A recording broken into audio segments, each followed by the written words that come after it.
Thank you very much, Jens. That's right. I'm here with REKKLES, who struck back with a 16-2 and 13 scoreline there after an unfortunate loss there in Game 1. You snagged 50 points for Team Ice. How does that feel to come back onto the stage and bring it closer? I mean, it feels great to be able to play another game and make up for the loss in the first one.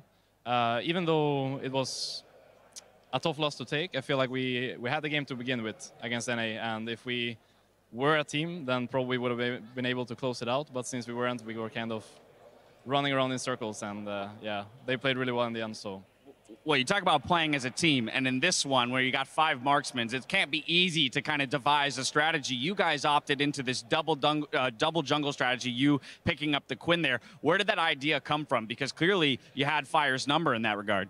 Well, to begin with, I wanted to play Twitch, and I assumed it would be solo jungle, but then I saw Mata just logging Graves and not say a word, so I was kind of just, all right, this guy is probably going to jungle with me, right? So I'm going to start enemy jungle just to make sure I get 2 sides at least. And it worked out good. I mean, we had the level 3 gank at top after Red and Golems, which is fixed, I think, in the next patch. But in 6.23, it's quite strong. So, yeah, I've seen or I've been the witness of many of these level 3 ganks, so I made sure to use it.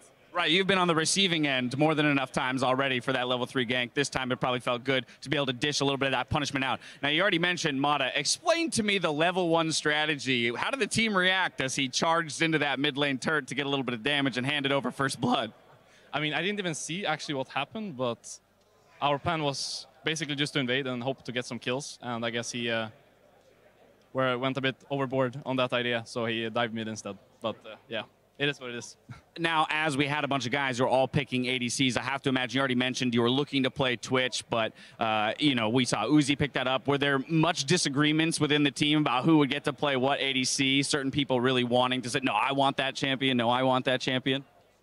Well, I asked Uzi what he wanted to play, and he said he wanted to play Twitch. So I just defaulted to like my second jungler, which is Quinn. I could have probably just went for Graves, but I don't think I would have been anything special. So I wanted to try something spicy, and it worked out pretty well.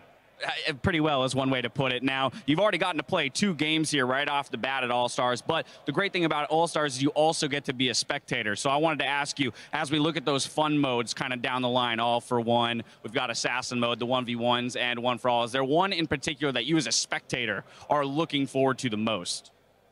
I mean, I'm actually playing Tandem, but last year, like, actually just rewatching the games, even after playing, it was like really fun, and I think this year is going to be nothing less. And I'm not sure exactly who I'm playing with, but I think regardless, it's just going to be like extremely fun to get that like new view of the game from like a keyboard perspective or a mouse perspective. Absolutely pure chaos. Well, once again, REKKLES, congratulations on the victory here, bringing you within 50 points of Team Fire. That's going to do it for us at the end of this game mode. Time to throw up to the desk and see what they have to say.